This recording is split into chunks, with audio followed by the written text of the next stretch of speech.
La Sobremesa. Un tiempo para compartir anécdotas, recetas, piques y los mejores datos de la gastronomía nacional e internacional. Cocinar es un acto convocante y unificador. La Sobremesa, con la conducción de Karina Novarese, en Radio Mundo, 1170 AM.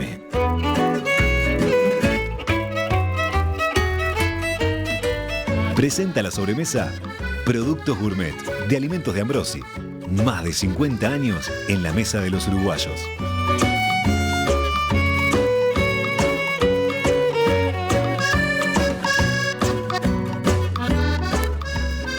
Buenas tardes, buenos días. Como siempre les digo, no sé en qué momento nos están escuchando, pero en este momento estamos saliendo en vivo en Radio Mundo. Bienvenidos todos a La Sobremesa.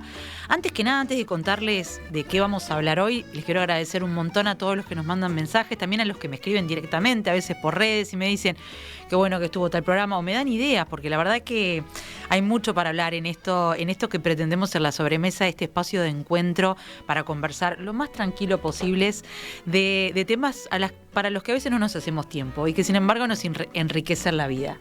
¿Y qué más nos puede enriquecer la vida que hablar de comida, de familia, porque siempre tiene que ver con la familia o con los amigos? Y en este caso vamos a hacer una combinación que para mí es infalible: comidas y viajes. Si hay algo que desafía nuestra imaginación y también nuestro entusiasmo, es eso de pensar en viajar y qué voy a probar. Y los invito a irnos a un viaje hacia Egipto y Jordania, con 3 invitados muy especiales que o nos van a hablar directamente de estos países o nos van a hablar de tradiciones culinarias que tienen que ver con estos países. Hoy están con nosotros Walter Silva, la chef Soraya Aboud y Susana Mangana, que está en España. Estamos tratando de conectarnos con ella, pero seguramente ya se va a enganchar. ¿Por qué elegimos Egipto y Jordania? Primero porque les reconozco que desafía mi curiosidad. Es uno de esos destinos que tengo en la cabeza de toda la vida y por alguna cosa, bueno, porque a veces no se da, todavía no he podido visitar esa zona, pero está en el top 5 de lo que me gustaría en algún momento conocer. Y como yo siempre digo, viajar se empieza a viajar con la imaginación, porque es cuando uno lo planea y empieza a hacer toda la planificación. Pero bueno, también porque Egipto, Jordania y toda esa zona oriental, semi-oriental, porque es como la puerta de entrada al oriente, son lugares muy místicos, ¿no? Con tradiciones milenarias, con historias de dioses, de mitos, cunas de civilizaciones. Entonces, hoy les cuento un poquito sobre nuestros invitados y después voy más en profundidad con ellos. Soraya Aboud es antropóloga de la alimentación, es chef y artista culinaria. Sus últimos trabajos se centran en el bioarte, la fermentación y los alimentos probióticos.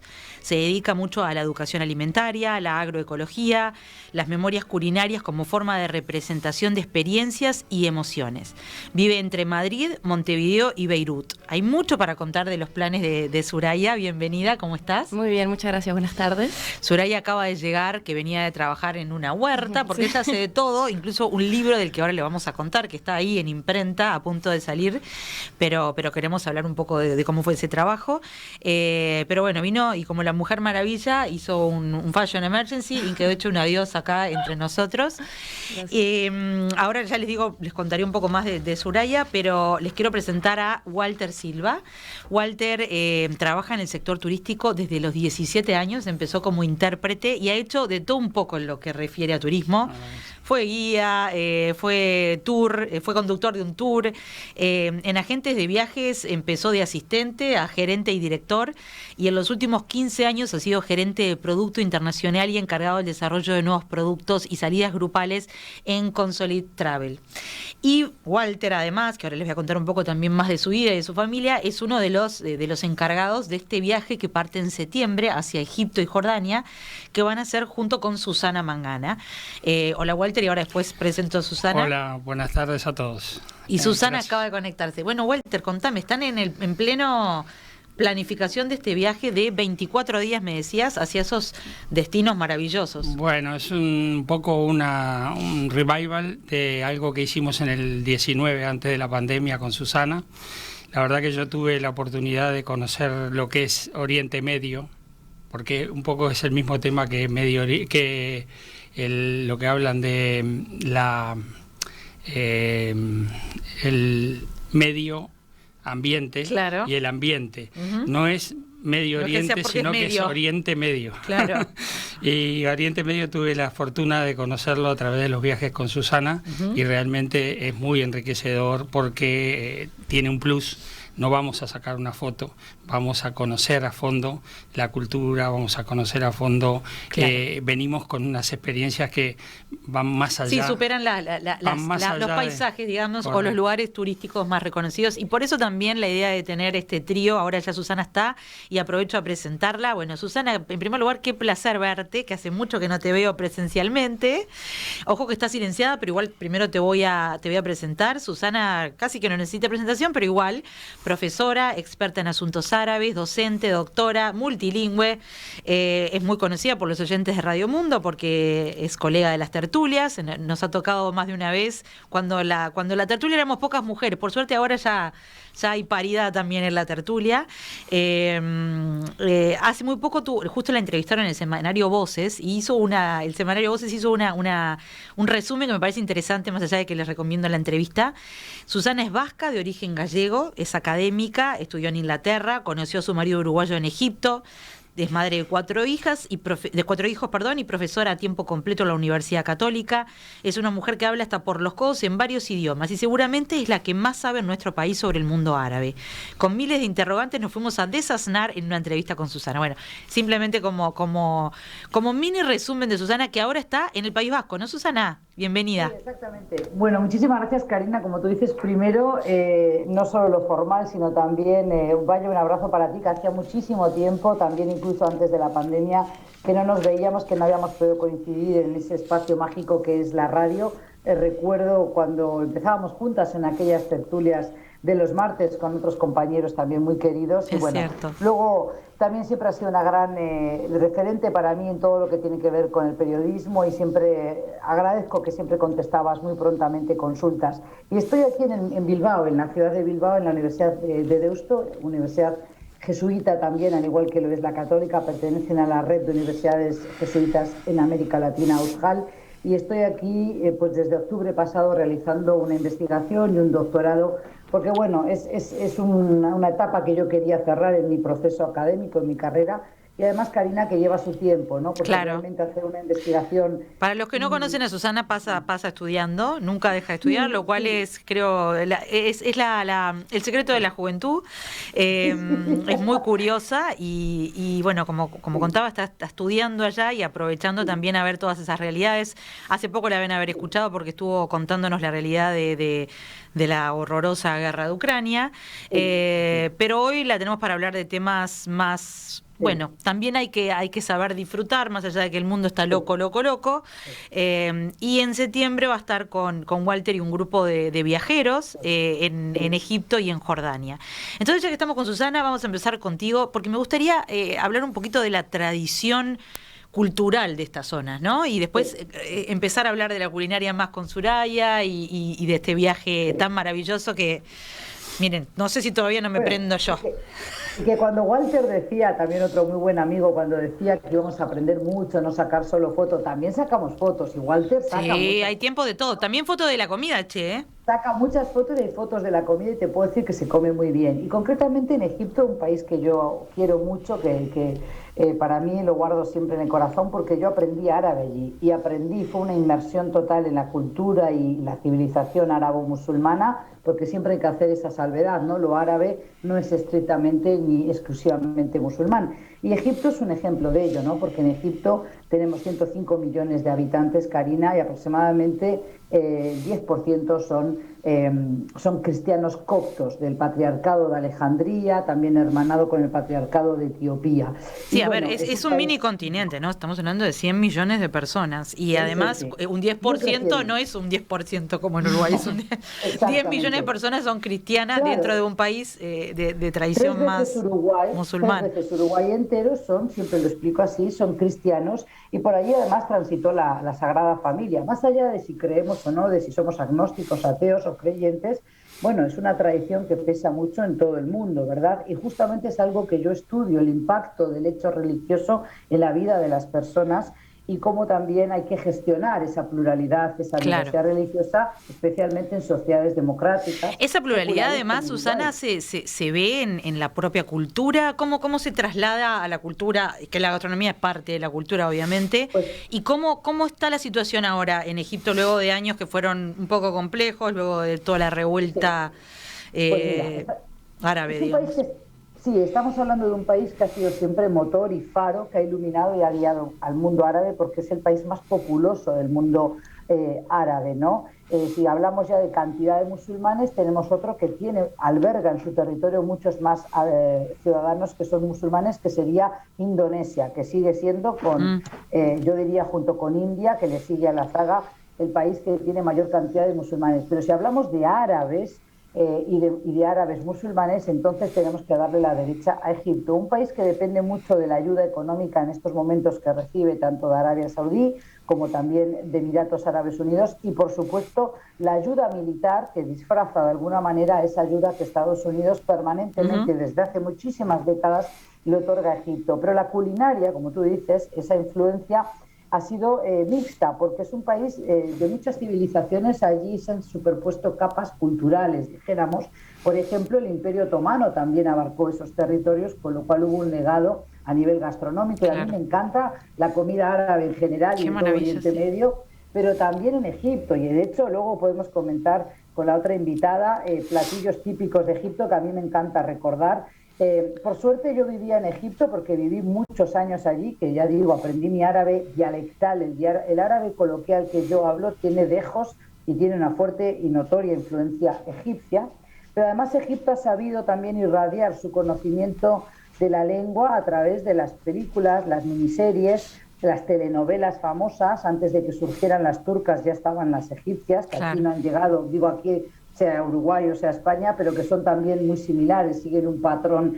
Bueno, de hecho, Egipto ha sido uno de los grandes seductores de Hollywood también, ¿no? Desde la Cleopatra de Elizabeth Taylor, mucho antes incluso, pero es como un lugar que cautiva la imaginación, ¿no? Entonces, vamos a aprovechar un poquito para hablar justamente de cómo esa cultura árabe se traduce y hasta qué punto las tradiciones y las características incluso de las personas y familiares tienen que ver con la forma de comer y de hacer comida. Ya aprovecho a contarles que Soraya vive un poco entre Madrid, Montevideo, Beirut, vivió muchos años en realidad en Madrid, es uruguaya por lo que me contaba, y ahora está trabajando en algo que después quiero que nos detengamos un poquito, que es un libro que relata historias vinculadas a toda la comunidad, la colectividad libanesa en Uruguay. Es un libro que ya está en imprenta, si no me equivoco. Casi entrando en imprenta. ¿Cómo ya se puede decir el nombre o es secreto? El nombre lo estamos están en eso. En el horno, sí. Pero antes de eso, y retomando un par de cositas que dijo Susana, Susana, ya nos conoceremos en persona en algún momento, con tantos amigos en común que tenemos. El tema del epicentro cinematográfico y musical de la zona es brutal, y yo como libanesa puedo decirlo que históricamente los libaneses han ido a Egipto, digamos, a triunfar, a desarrollar sus carreras artísticas. Es como el gran país, vendría a ser. Claro, músicos, actores, actrices, producciones cinematográficas se han desarrollado en Cairo, ¿no? O sea, en Cairo, Alejandría.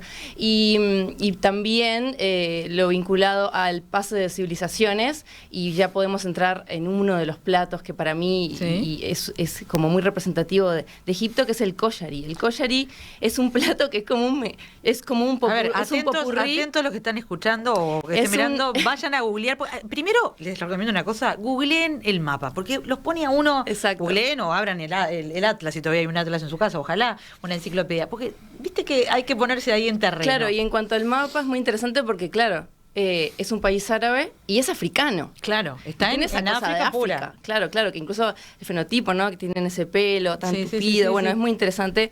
Incluso también a nivel musical, sobre todo la parte sur, comparte como esta cosa tribal, es muy interesante. Y desde ya hablo de un lugar que se llama Macán, que es un lugar de conciertos increíble en Cairo, que si van a hacer ese viaje tienen que ir, porque es un lugar que yo vi unos conciertos fantásticos de música local, divino.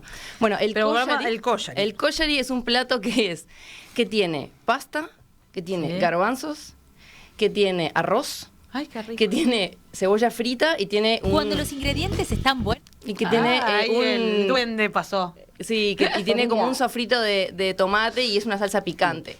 Entonces es todo o sea, ir a comer el koshari, obviamente lo venden a pie de calle porque es un plato muy proteínico, los trabajadores lo comen. Es una comida de olla. Es una comida de olla, sí, lo puedes comer tanto de todos los países de la zona o más yo lo conocí en el Cairo. Ajá. Y mis amigos del Cairo me decían, ¿ya comiste koshari? Y bueno, para que lo pruebes. Hay gente, es como un plato muy rústico.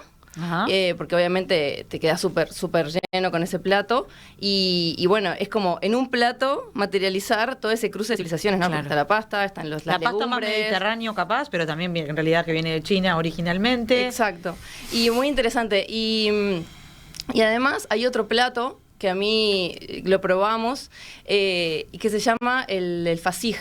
El fasij, ¿cómo se escribe? F-A-S-I. Y no sé si se escribiría con J o con H, sí.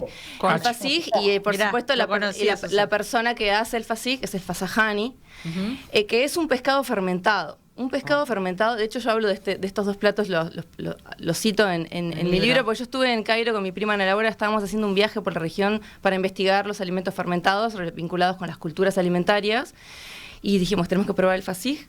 Claro, es un plato que huele muy fuerte y están los que aman el fasij y los que no pueden con el fasij. ¿Cuáles son sus condimentos más importantes? Es un pescado fermentado en sal y que luego... Por eso huele, porque... Es un arenque, claro, es un pescado azul, es delicioso. Y además ahí como un amigo me decía, bueno, cada año en el informativo aparecen como X personas que se descomponen tras comer el fasij, porque obviamente mucha gente lo hace también a nivel casero, pero es un plato que la gente le encanta, lo aprecian un montón, este plato. Hay que tener sus cuidados como toda comida fermentada. Sí, Susana. Yo quería comentar tengo a Walter ahora que me va a contar. Que comenta Soraya son evidentemente, como dice ella, de alto valor calórico también para gente muy... Es un plato muy popular, el koshari se come justamente cuando uno anda, dijéramos, de mochilero o va por las suyas. O los trabajadores, ¿no? Local. Muchos trabajadores a pie de calle comen. Exacto. O sea, hay que probarlo si se puede, sin lugar a dudas, pero también debo ser honesta que en este tipo de viajes que uno organiza desde Uruguay o... Claro, hay que tener cuidado. Cuando uno va a hoteles o va a cruceros, no es el plato que te van a servir. Es como si uno va al Uruguay siendo sueco, no te sirven unas lentejas o unos porotos o un mondongo nada más llegar. Te suelen servir el asado, criollo, etcétera. Entonces, a mí un plato que quiero que comente, si puede, Soraya, que me encanta, uno de mis favoritos, tiene que ver con todo lo que se llama el mahshi. El mahshi es el relleno, y las hojas de parra y la berza o el repollo, que explique, yo lo podría decir, pero está ella que lo puede comentar muy bien. Me encanta el repollo relleno y también la bamia, que no es fácil explicar. Vamos a ir despacio con todos los nombres, porque así la gente, más allá de que los pruebe o no, está muy bueno que los pueda investigar. Sí lo van a poder probar, te puedo asegurar. Me dijiste primero mahshi. El mahshi, porque el mahshi significa relleno. Relleno. Entonces, es como una familia de alimentos, que incluso es muy bonito ver en los mercados, también a pie de calle, como ya te venden, por ejemplo, el relleno, el ahuecado. Yo he visto hasta zanahorias ahuecadas, papas ahuecadas, los morrones prontos. Pero la tradición es más que nada con repollo. Con repollo, con hojas de parra. Eso, o sea, se rellenan un montón de... La parte exterior es eso, la hoja de parra y va el arroz con la carne. Perfecto, es el envoltorio. Es el arroz con carne generalmente y se suelen cocinar con el arroz crudo porque suele ser al vapor. Y qué rico. Es y más sano. Justamente las hojas de parra y las hojas de repollo también es un plato que se comparte en esa región. En Líbano también se come, Palestina también se come, Siria también se come. Y es muy casero y muchas veces lo sirven con una salsita de yogur fresca. Qué rico. Sí. Otro fermentado, digamos, otro probiótico. Claro, sí. Y muchas veces también lo comen con té. ¿No? Como que está.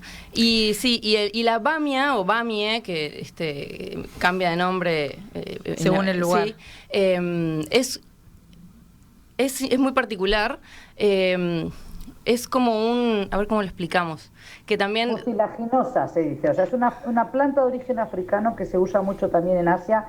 Tiene el aspecto de lo que en inglés llaman ladies fingers. Es una uña de esas de mujer larga, pero parecería un pimiento de padrón pequeñito. Exacto. Y como con aristas. Tiene un poquito como de aristas. Ah, pero es una verdura, digamos. Eso sí. Es una verdurita y que si tú la cortas sale como una babita, como una mucosa, y tú la utilizas con salsa de tomate, con cebollita, en guisos. Como si fuera una chaucha egipcia, como le decimos. Algo así. Sí, y más parecido a un pimiento, decís vos. Más parecido a un pimiento. Es más un pimiento, pero no es el sabor de un pimiento, es para espesar. Ah, perfecto. Nunca lo probé y muy difícil probarlo acá. Muy rico y a mí me gusta, claro, hay gente que cuando le dices que tiene por dentro como esa baba que sale, dicen que no, pero hay que probar todo, de eso se trata estos viajes. Vamos a hacer un pequeño corte donde ya además invito, porque quiero hablar con Walter del viaje, pobre Walter, no es que lo tengamos para última, es que es la parte importante. Quiero recordar a los oyentes que estamos esperando sus mensajes, que a ver, cuéntenos, ¿qué quieren saber sobre estos países? ¿O alguna vez probaron comida y nos tienen algo para recomendarnos? ¿O tienen dudas? Bueno, yo lo que siempre digo es que estos programas nos permiten abrir los ojos al mundo y empezar a conocer, por ejemplo, estos 4 platos o productos que acaban de mencionar. Yo particularmente no los conocía y estoy seguro que me encantarían porque ya en sí todo ese concierto de especias y de sabores que utilizan en Oriente me parece fascinante. Entonces, a veces hay que hablar las especias. Claro, eso va a ser un capítulo, espero que sea un capítulo. Es un gusto. Pero vamos a la tanda y volvemos con Walter para que nos hable del viaje y vamos a las especias.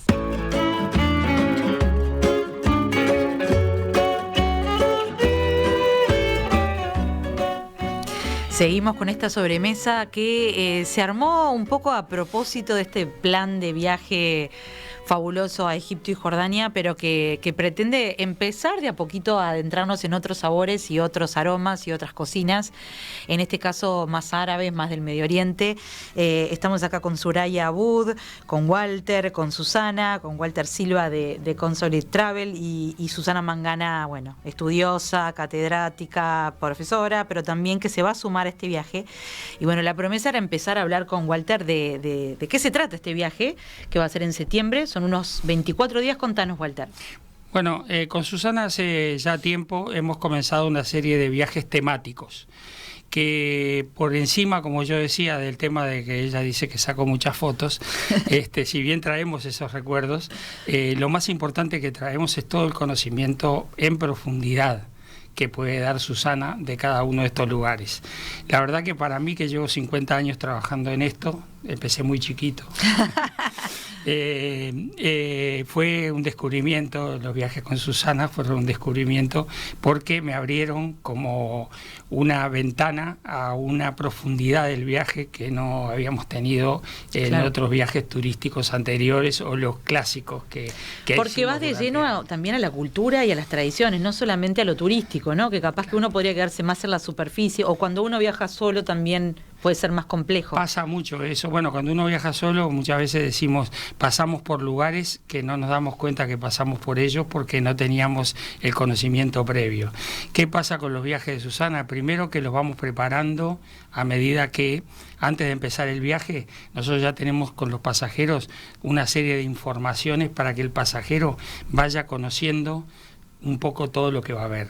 Después, Susana tiene un método que, pues ella habla poco, que nos reúne día a día, ya estemos en el crucero o estemos haciendo cualquier actividad en el hotel, todas las noches, ¿sabes? Y nos va aleccionando sobre todo lo que vamos a ver y todo lo que vamos a conocer. Hace como una previa. Una previa. Así uno ya va atento a ver claro, con qué se va a encontrar. Entonces uno descubre mucho más cantidad de cosas. ¿Cómo se compone el viaje?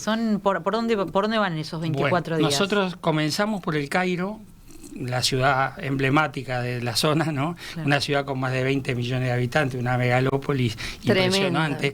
Es un caos medianamente organizado, yo le llamo. Imposible cruzar una calle del Cairo sin semáforo y con semáforo incluso. Los semáforos son algo decorativo. Simbólico. Claro, que a veces están verdes, a veces están amarillos, a veces están rojos, pero nadie hace caso de todo eso. Y que además encierra, como toda gran ciudad, muchas ciudades en sí misma. O sea, tenemos, como decía Susana, un Cairo copto, el Cairo de los cristianos originarios, donde vamos a llegar a ver hasta la iglesia en donde que está sobre la cueva donde dicen que estuvo la Virgen María, la Sagrada Familia, durante la época de Cristo, huyendo de la persecución hacia los niños. Y bueno, después tenemos el Cairo islámico, súper interesante, es decir, a partir del Islam, el Cairo tiene toda una zona donde está fundamentalmente en torno a un mercado que se llama Han el Jalili, que es el mercado... Qué maravilla, yo soy muy fan de los mercados, reconozco que para empezar a conocer una cultura hay que explorar a veces un mercado. Y uno se queda con una cantidad de interrogantes, por lo menos. Un mercado que tiene todas sus, dentro de su desorden aparente, tiene todas sus zonas en donde está las especias, en donde está el oro, en donde están... Todas las distintas cosas tienen sus zonas, a pesar de que uno le parece ver algo de entrada como muy...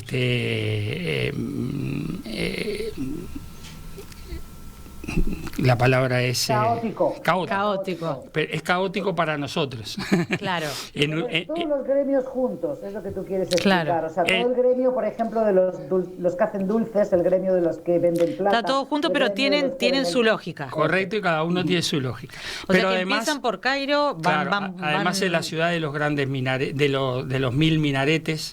O sea, vemos las madrazas y las mezquitas por cuanto lugar pasamos, ¿verdad? Claro. Después tiene toda una zona moderna de Yesira, y donde vamos a decir la zona donde están los hoteles donde nos alojamos, hoteles de 5 estrellas, y del Cairo, por supuesto que el punto, además del museo del egipcio, la plaza de Miran el Tahrir, tenemos las pirámides, nada menos, ¿no? Claro. Algo en la que están muy cerca del Cairo. Están, ¿no?, a 20 kilómetros más o menos en Giza o Gizeh. Sí. Ahí es donde nadie que haya estado frente a las pirámides va a olvidar que estuvo ahí. ¿Te pasó? Sí, yo pasé mi cumpleaños ahí y fuimos con mi prima y decimos, un día en la vida vamos ahí con los camellos, claro, y que te hagan el tour, y increíble. La única maravilla del mundo antiguo que se mantiene en pie 4.500 años después, ¿no? Impresionante. Es decir, algo fantástico, algo que es inabarcable. Claro.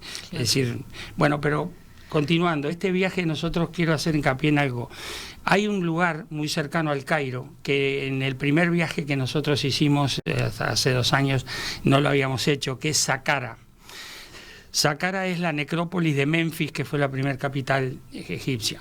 Y en Saqqara hoy están los mayores, no sé si han escuchado estos últimos días, los descubrimientos de más de 250, lo último que hubo fue más de 250 sarcófagos del 500 antes de Cristo. No lo había escuchado. Muy con bueno. Las momias intactas. Es decir, es lo último que hay en materia de descubrimiento. Si bien en Egipto el 30% solamente de lo que está bajo el desierto ha sido extraído. Bueno, justamente era uno de los temas que tenía para hablar con ustedes. La arqueología y la historia es uno de los grandes atractivos de esta zona, ¿no? Y de hecho, capaz que la arqueología moderna se empezó a desarrollar ahí, cuando se empezaron a buscar los supuestos tesoros, que después, bueno, vaya a saber cuántas veces pasaron no arqueólogos primero, pero como vos decías, se calcula entonces que hay tesoros por todos lados todavía, por tesoros históricos, no estoy hablando necesariamente de materiales. Y entonces como viajeros está muy bueno conocer esa parte arqueológica, aunque que a veces les hemos visto en los grandes museos del mundo, en el Británico, en el Metropolitan, en el Louvre, lamentablemente ha terminado por todos lados. Regalos que han hecho los invasores de Egipto. Voy a ir un segundito con Susana para que nos empiece a contar, bueno, hablamos un poco de la cultura, pero quiero meter un poquito más en la gastronomía, ya que de eso se trata un poco la sobremesa, y así después viajo un poquito al Líbano junto a Soraya. ¿Qué factor común tienen estas culturas árabes, digamos, o con diversas influencias en todo lo que es especies? ¿Y por qué ese papel tan predominante de las especies en todo eso, Susana? Bueno, primero que nada, recordar algo que ya se dijo, pero Egipto, cuando tú pedías a los atentos escuchas que buscaran en el mapa dónde está en el Mediterráneo. Es muy próximo, recordemos, a Chipre, próximo a Grecia, también, o a Turquía.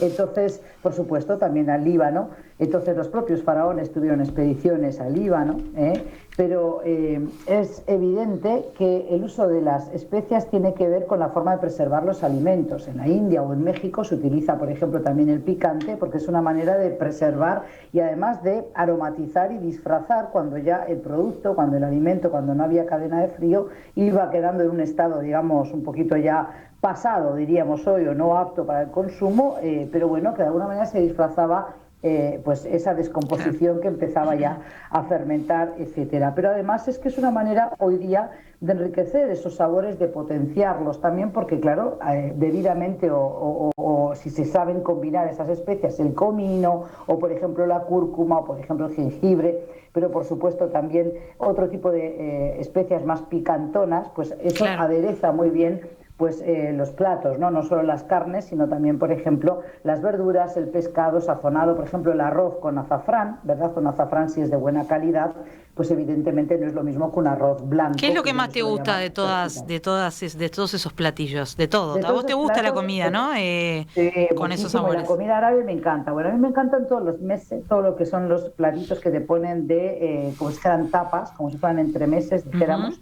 Me encantan, por ejemplo, el papa ganoush, que es una pasta de berenjena, que es muy común también a todo lo que tiene que ver con la cocina que proviene de ese imperio otomano y también mezclado a veces con lo persa, pero en este caso en Egipto se come mucho papa ganoush. El papa ganoush vamos a alentar a los oyentes a que prueben hacerlo también, porque no es nada difícil y más o menos están todos los ingredientes. Decir papá cariñoso. Ah, no sabía. Papá ganoush. ¿Y de dónde viene? ¿Por qué? Porque se considera que es una comida... Bueno, es como cuenta una leyenda que es una niña que quería comer algo como rico hecho por su papá y su papá le hizo este plato, entonces la niña le puso ese nombre. Que es básicamente, corregime, berenjena bastante ahumada o cocinada. Asada. Nosotros lo hacemos un poco de trampa a veces. No, en el microondas no es lo mismo. tiempo se puede hacer 12-15 minutos fuerte en el microondas y luego lo que tienes que tener es la pasta de sésamo, el tahine, que se vende, se adquiere ya en Uruguay en plaza. Y por supuesto también el aceite de oliva va a ser clave, el ajo, no demasiado, ¿verdad? Pero hay que utilizar ajo. Bueno, aquí en Uruguay el limón, mucho limón, es verdad. Y queda como una salsita muy rica, no es una salsita, como una pastita muy rica. Es un untable, ¿no? Exacto. Y está la variante que es con o sin tajine, que también le llaman, mutabbal. ¿Es con? Mutabbal es con. Con, sí. Perfecto. Y acá lo que siempre digo, nosotros que prendemos mucho la parrilla, ahí es fácil aprovechar y poner una berenjena. ¿Vos cómo la haces? ¿Directo en la parrilla o envuelta sobre la brasa? No, yo lo hago directamente al fuego. ¿En la hornalla? Sí, a la hornalla. Obviamente que si hay leña, muchísimo mejor. Obvio. Pero si estoy con gente que no le gusta ese sabor tan fuerte ahumado, quizás hago unas... quizás al horno y otras al fuego y combino un poquito así. Eso que estábamos hablando recién con Susana, Soraya, del tema especias y sabores muy particulares que durante mucho tiempo no estuvimos acostumbrados, la verdad, los uruguayos o el Río de la Plata en general, más acostumbrados a comer lo fresco del momento y nada más, pero que la verdad que ha venido entrando últimamente y nos estamos animando. ¿Cómo se trabaja eso en el Líbano, que es de donde vos más sabés por tu propia familia, ¿no? Sí, se utilizan también muchas especies, no tanto el picante, en algunas zonas sí. Lo que es interesante es hacer las propias mezclas. Eso me parece muy interesante. Lo que se llama las 7 especias o el baharat, que es como la mezcla de... ¿Que sería como el equivalente a los curries indios, por ejemplo? Bueno, se podría decir. No por el mismo sabor, pero hacen como una serie de especies que son características. Lo interesante es que ya si te vas a los pueblos, como que cada familia tiene sus mezclas, sus porcentajes, digamos, ¿no? No es lo mismo ir al supermercado a comprar la bolsita de las 7 especias que hacerlo tú, que te gusta a lo mejor un poquito más de clavo, un poquito más de jengibre, un poquito más de... Las 7 especias tradicional, ¿qué lleva? Y bueno, es pimienta negra, pimienta de Jamaica, clavo, canela, comino. Y bueno, ahí ahora se me están yendo 2. Por ahora van a aparecer. Por ahí, sí. Pero las proporciones dependen mucho. Depende mucho. Y lo interesante muchas veces es activar las especias. Activarlas, que es directamente... ¿Contá qué significa? Darles calor. O sea, cuando calor y el sabor se resalta muchísimo. En más. El aceite cuando donde haces se un va sofrito, a cocinar. claro, si haces una sopa, un estofado, un guiso, pues cuando estás haciendo el sofrito de la cebolla, el ajito y tal, ahí le echas las especias. Ese es un pique que lo hemos conversado, pero hay que recordarlo porque a veces esto se ve como algo, a veces ya viene molido, aunque lo ideal es tratar de molerlo en casa, pero bueno, no siempre se puede, y entonces se agrega como si fuera un polvito. No, eso tiene que activarse y largar todos sus sabores. Hay que macerar la carne, hay que dejarlo su tiempo, hay que luego cocinarlo.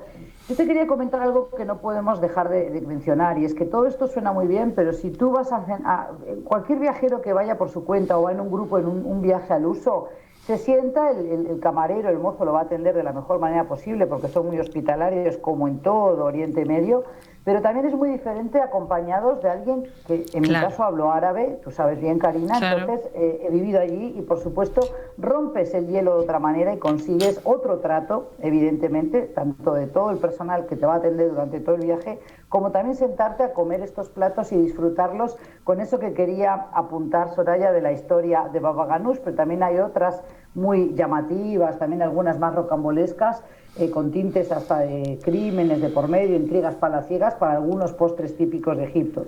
Todo tiene una historia o una leyenda, ¿no? Detrás. Vos te dedicas a contar todo eso. Yo me dedico a contar todo eso, pero además a hablar en árabe, acompañarte en el zoco. No es lo mismo ir al souk con alguien que habla árabe, le hace una broma, y cuando te dicen, no, para ti, amiga... Karina, ¿Vos enseñás a regatear también? ¿Vos enseñás a regatear? Regateo con ellos. Luego llega el momento de que yo quiero comprar algo para mí, no me regatean nada, porque me dicen, no, ya te hice rebaja para todos ellos, ahora no te doy nada a ti, siempre me ha pasado igual. Pero bueno, es verdad que en general... En el viaje yo, eso lo sabe Walter, me brindo toda, ¿no? Y me brindo mucho a la gente que me acompaña. Nos pasó en Líbano, nos pasó también en Emiratos Árabes Unidos, nos pasó, bueno, allí donde hemos estado, en Irán, en Azerbaiyán. Entonces la gente... Son lugares particularmente importantes estar acompañados de gente que sepa además por dónde hay que ir y cuáles son las... Y porque además tú dices la parte arqueológica, pero eso te lo va a dar un guía. Por ejemplo, te va a decir, este templo tiene tantas columnas que miden tanto, aquí caben, siempre digo este ejemplo, aquí caben 6 estadios centenario, y tú lo miras y dices, pero es que no lo construyeron para albergar un estadio centenario. ¿Qué comparación es esa? Claro. Yo lo que te doy es el por qué había ese afán, esa obsesión por elevar las alturas. Por la grandiosidad.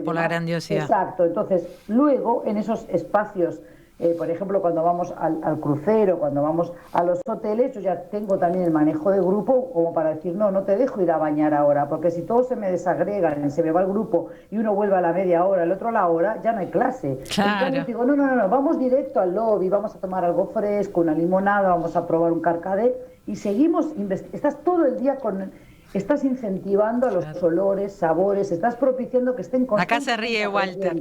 Tengo que ir a la segunda pausa antes que nos maten y quiero cerrar con más de estas tradiciones y de estas quiero contar los postres. Si no hemos hablado de los dulces, son muy característicos. Vos no sos dulcera, dices. Sí, me gusta. ¿Te gusta? Pero no te dedicas tanto, ¿te gusta más cocinar los salados? Es el mismo que me gusta. Karina. Ahora volvemos. ¿Cuál es el favorito de Soraya y el mío? Ya volvemos y me enseñan de postre, pues yo realmente sé muy poco. Ya volvemos.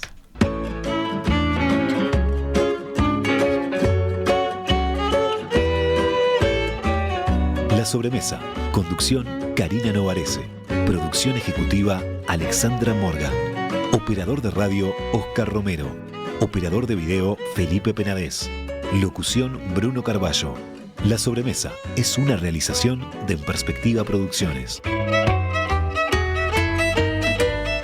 Acá estamos hablando del Oriente, del Oriente Medio, como bien nos corregía Walter, de esa entrada a culturas tan diferentes y a su vez tan fascinantes, ¿no? Por lo menos para mí y para la gente que hoy está conversando conmigo, estoy con Walter Silva, con la chef Soraya Abud y con Susana Mangana.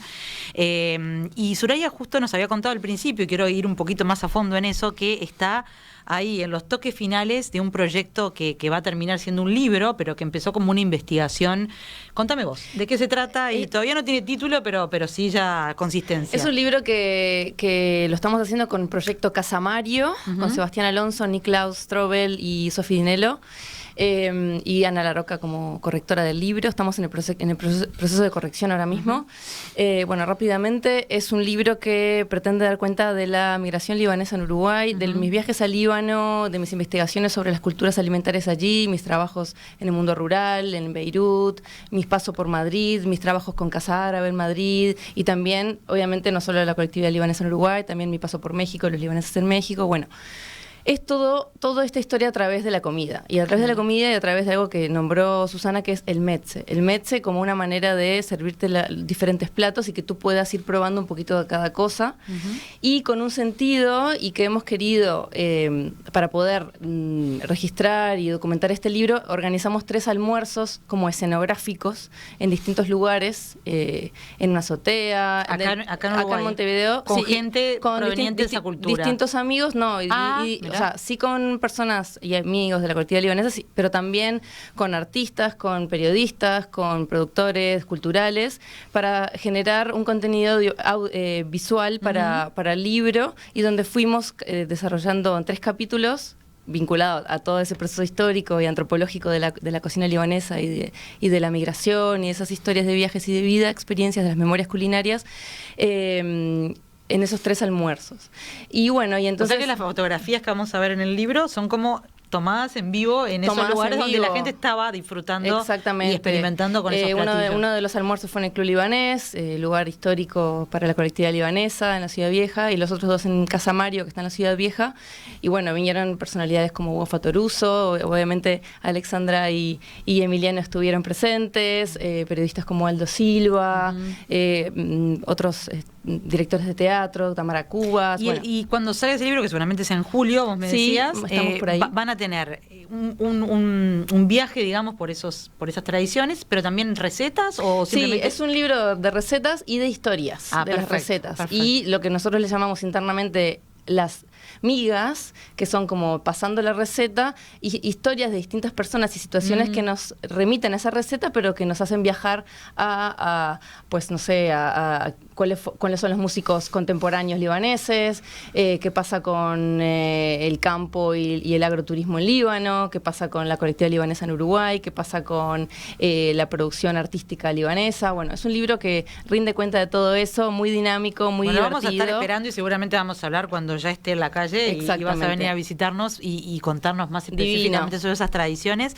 Pero bueno, mucha suerte, porque son bravos los periodos cuando están por salir. Muchas gracias.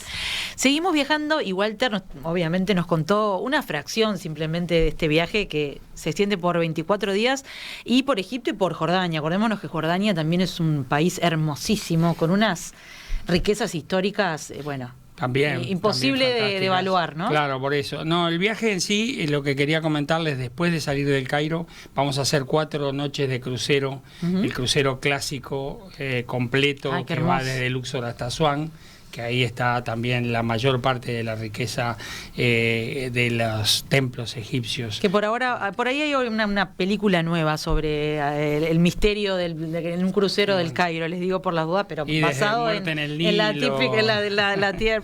típica novela de Agatha Christie. Sí.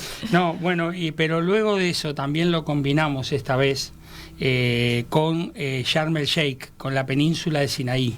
La península de Sinaí es muy importante también desde el punto de vista hasta bíblico, es decir, hay que ver que es un lugar donde las 3 religiones monoteístas lo consideran sagrado, es decir, y es el lugar donde Moisés recibió las tablas de la ley, los mandamientos, y ahí vamos a ir a ver el monasterio más antiguo cristiano que existe, que es el monasterio de Santa Catalina, que está en pleno desierto en la península de Sinaí.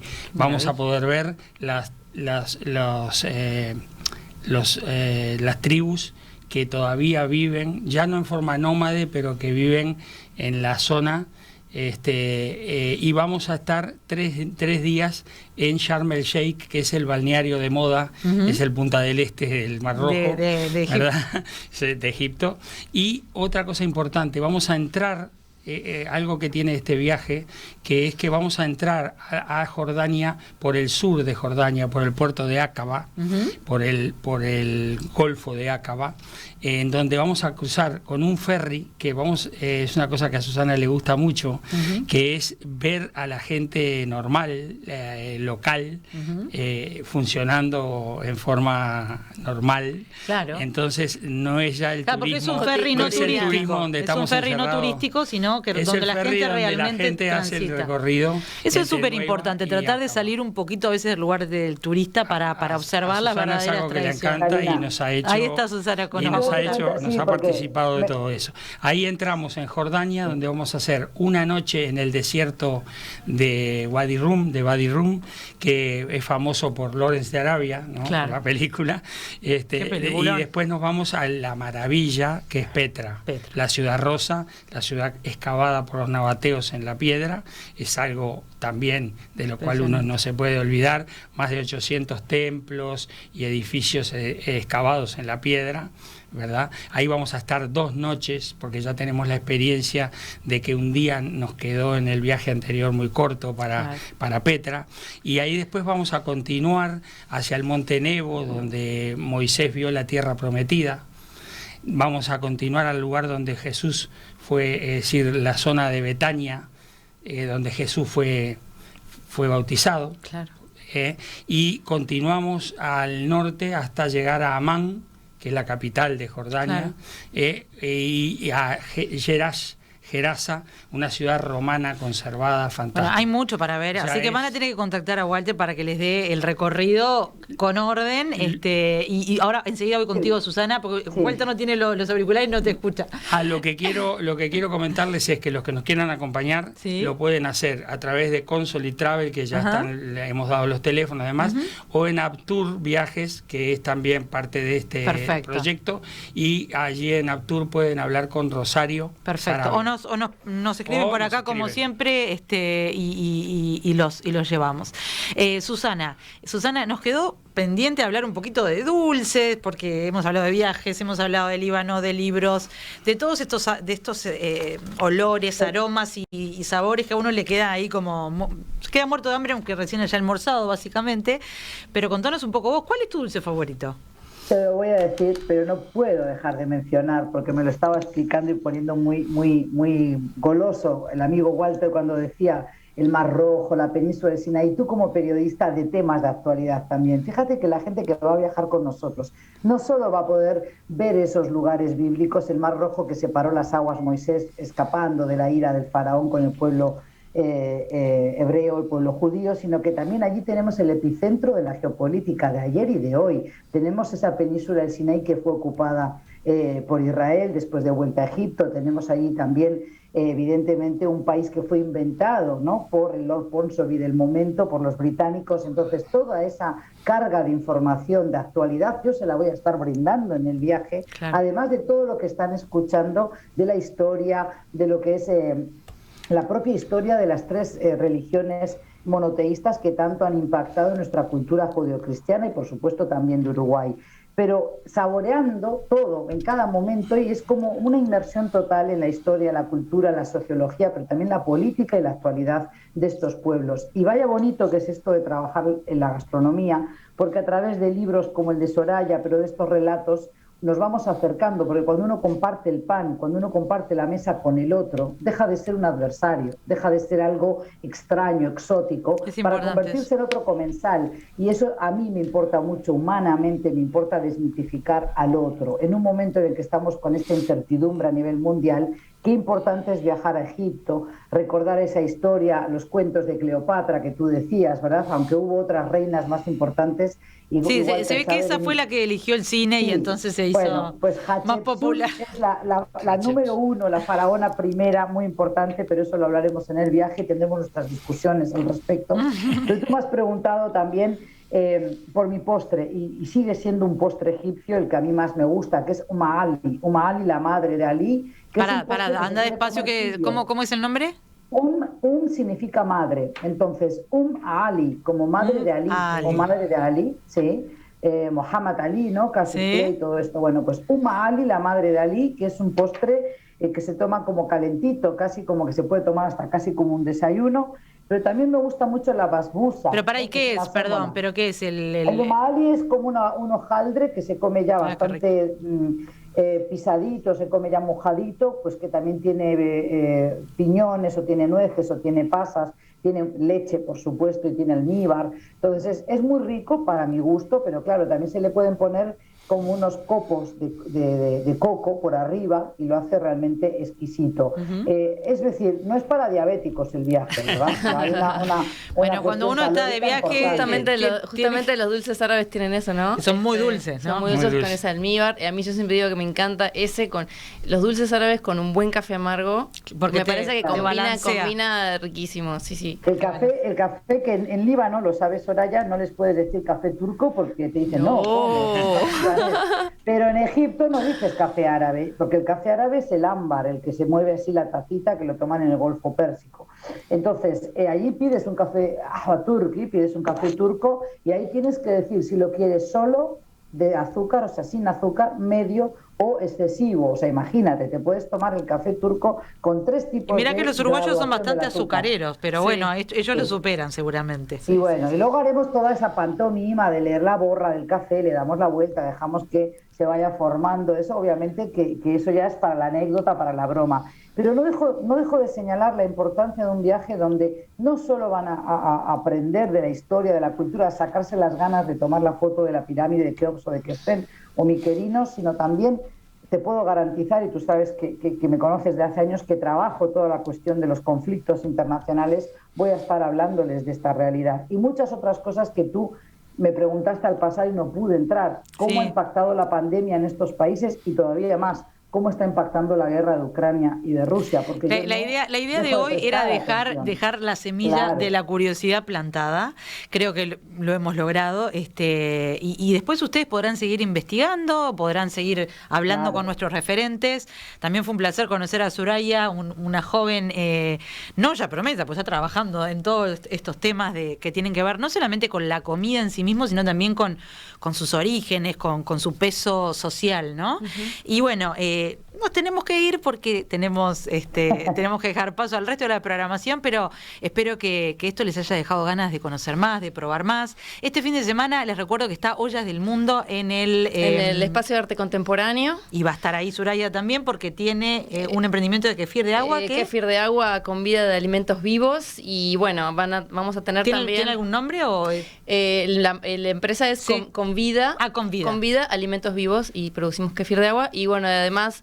estoy en la producción con los chicos de Garage Gourmet, Mauricio Pizarro y Joaquín Pastorino. Sí, el sábado tenemos una grilla académica que vienen Pasteur, Clemente Estable, Facultad de Química, Escuela de Nutrición, para hablar sobre los fermentados y la microbiota. Y el domingo estamos los fermentistas en escena fermentando. Bueno, les recuerdo que Ollas del Mundo se puede probar de todo, de ollas verdaderamente, pero también hay muchos emprendedores nacionales que están experimentando, por ejemplo, como en el caso de fermentados o probióticos. Y para los que les gusta el vino, el otro fin de semana hay Salón del Vino en el Enjoy, pero que es de vinos nacionales solamente. Por eso lo quería destacar, porque creo que es la primera vez que se hace con vinos nacionales. Así que 8 este fin de semana, vinos la próxima, pero nosotros nos encontramos el viernes que viene. En el medio sigan investigando sobre estos países árabes y bueno, si quieren empiecen a soñar con Egipto y Jordania. Acá tenemos a Walter y a la Susana, próxima con unos platitos aquí, unas cositas. Ay, por favor, y Susana, cuando vuelvas. Hay un vino egipcio, adivina cómo se llama, el más famoso que han tenido, si no lo han cambiado por lo menos desde mis días. Lo sabes el nombre, ¿cómo se llama? Cleopatra. Bueno, ellos mismos, viste que changan. Bueno, podría ser faraón también. Podría. Pero me gustó mucho la historia esa de la primera faraona. Ya la tendrán que escuchar a Susana. Y bueno, agradecerles a ustedes tres, a Soraya y a Walter que estuvieron acá conmigo. Gracias, y a Karina. Susana por hacerse ese rato allá. Suerte con tu doctorado y estamos en contacto. Ya saben, el viernes que viene nos reencontramos. Quiero que me vayan contando, sigan mandando mensajes para contarme de qué quieren saber las próximas sobremesas. Y si anduvieron por estos parajes, cuéntanos también cuáles fueron sus platos favoritos o sus lugares favoritos. Gracias por estar ahí y nos encontramos el viernes que viene o en cualquier momento cuando nos estén escuchando por la web, por Spotify, por donde sea que nos escuchen. Les mando un abrazo. Inshallah, nos vemos. A ver, ¿viste? Ellos saben. Si Dios quiere. Te saludo en árabe. Shukran wa ma'as salama. Exacto. Gracias a todos, nos vemos pronto. Abrazos.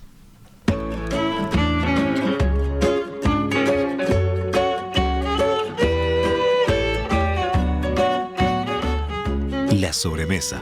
Repite, viernes a las 21 horas y domingos a las 14. En Radio Mundo, 1170 AM.